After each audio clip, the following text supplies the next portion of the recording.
So, I got lots in stereo. Merry-go-round the mulberry. Scary when you're falling in the trance and you're frozen. Kinda scared stiff with the hits of many spliffs. Rip, biff, bam, if, am, are the dopest. Hope this is not just a trap. Shut your trap, cut the yap, you little puppy. Dumpy, I'm the big fish. Kids diss this rhyme style and still smile at the pitman.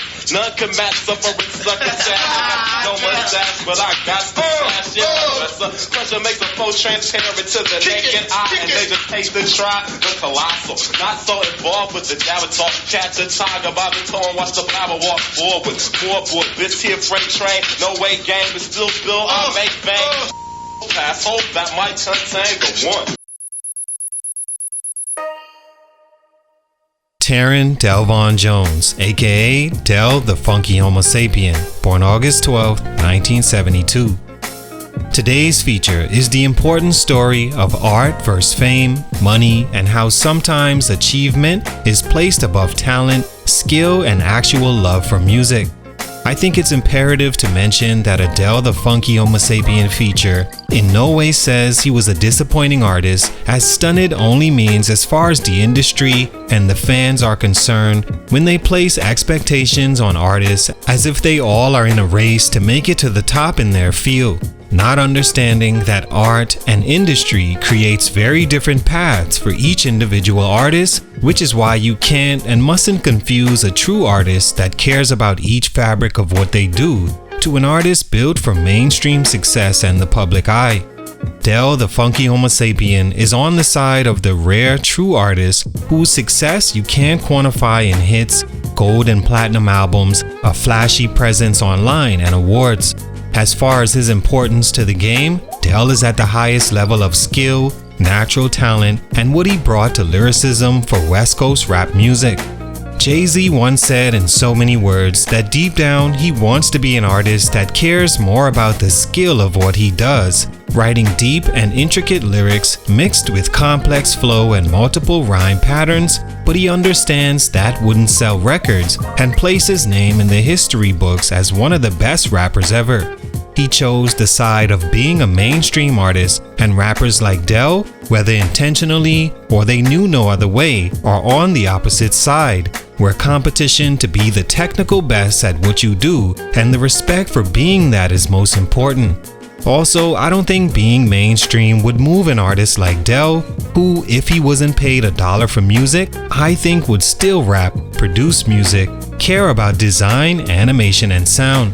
His work has been called things like innovative, ahead of its time, and groundbreaking, as I truly believe he was one of the best rappers of all time when you focus on the Talib Kweli side of rap, as Jay-Z would say, far as voice, cadence, concepts, delivery, and content are concerned. His production was always ahead of its time and pointed toward where Del was and headed on his journey in music, not necessarily attempting to appeal to the industry or even what the fans may have wanted. Writing this, I had to go take a break and fully listen to Future Development and No Need for Alarm, which is my personal favorite Del album, and understand for myself that a story about Del the Funky Homosapien could never be written and told without acknowledgement of how dope a rapper he was.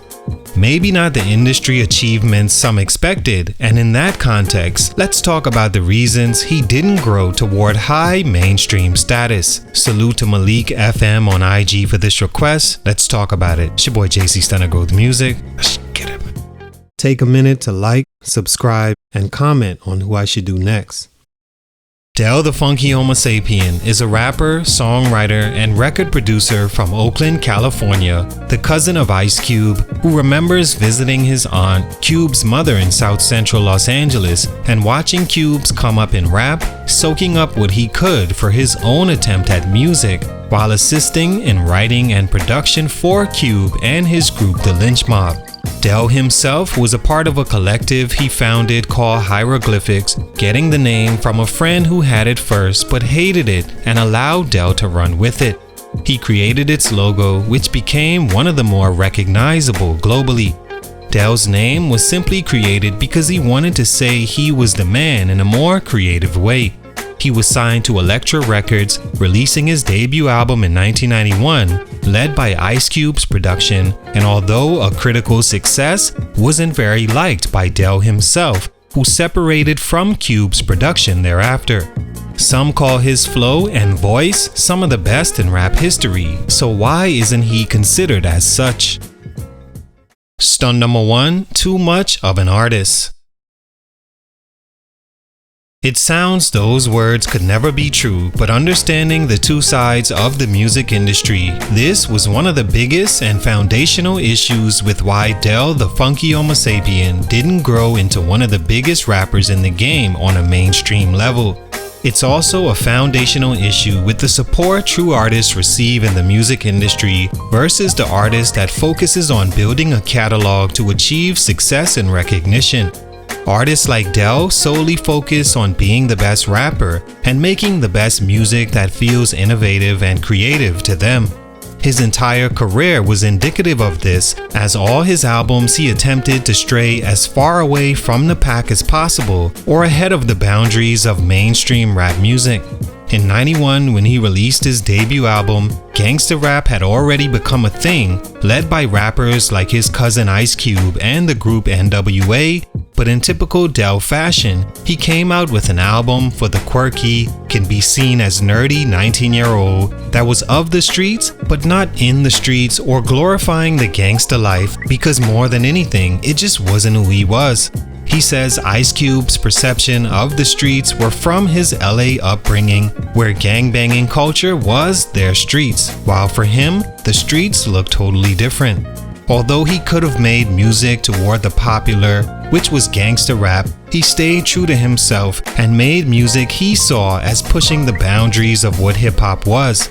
His second album, released in 1993, also sounded like nothing being released at the time, heavily inspired by jazz and soul, and quite different from the P-Funk heavy album 1.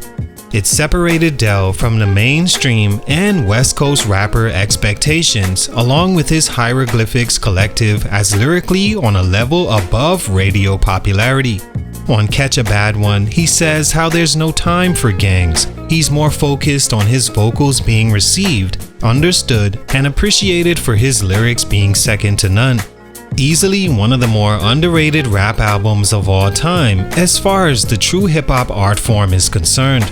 But that was Del as an artist, never focused on mainstream acknowledgement, but being the best artist, and unfortunately in entertainment, most times that isn't what's popular or going to sell. Stunt number 2, label issues and changing his sound. After his 1993 album, Del wouldn't release another project for 4 years. Elektra Records were going through a cleaning house of artists that weren't making them enough money or even losing the label money, and Del somehow was swept up in that eventual termination. He was given the news a month before his third album was scheduled to drop, so had to release it on his own label in '97 without the backing of a major machine. It sold over 400,000 copies worldwide today, only released through a website in tape form and later an official album release. The album had futuristic production and Del not caring at all about a musical hit record. This was 2 albums now, since fans of his funk-heavy debut got the Del they remembered and were attracted to in the beginning, and once again it flew under the radar with his fans, along with being under-promoted and limited in release. Being away for 4 years can totally change an artist and their sound, and Del was no different.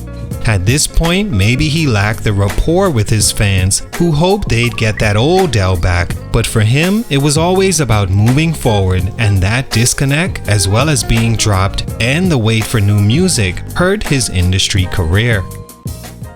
Stunt number 3, didn't have an it you could sell. And lastly, coinciding with stunt number 1, but on a more personal side, Del was just never built to be a mainstream entertainer. Every artist isn't built to be and shouldn't be expected to be. Yes, he was more of an artist, but even if he wanted to be a mainstream staple, he didn't have what that took. He was never the loudest in the room, wearing the most flashiest clothes, chains, and accessories, and he wasn't trying to rock waves, a fresh Caesar, or the popular Jerry curls. He wasn't flashy or controversial or addicted to constantly being in the camera's eye. He was just Del, the witty, artistic creative who showed up in whatever felt comfortable to get the job done, not that cost the most and brought the most attention. His music was a reflection of that, as even the conscious artists of his time like Tribe, Tupac, Nas, Brand Nubian, and more were still able to make mainstream hits or be controversial or in the limelight with their singles and promotion of themselves, but Del, for whatever reason, never quite found that pocket. In my opinion, because he understood that part of the game wasn't necessarily a weakness, but just wasn't interesting to him. He did achieve mainstream success with the song Clint Eastwood that released later in 2001, which was a song by Gorillaz that featured Del that went platinum in multiple countries and familiar around the world. He says that song was so big it paid for the house he currently lives in, a song he had to be begged to do. He came up in a time you didn't have to be the prettiest rapper or most flashy, but it did help you appeal to mainstream and help sales and recognition. But for Del, he didn't have any of that naturally in him. All in all, Del the Funky Homosapien is one of the top 90s rappers where lyrics and unique art is concerned. No, he didn't become a huge mainstream attraction, primarily celebrated underground, but he's respected for his solo artistry and his work with hieroglyphics, another underrated story in hip-hop. The pinnacle of lyricism in the 90s that still makes you shake your head today that he was that good a rapper. Salute, much respect, but for these reasons, his growth as a mainstream artist was stunted. It's your boy JC Stunted Growth Music, and I'm out.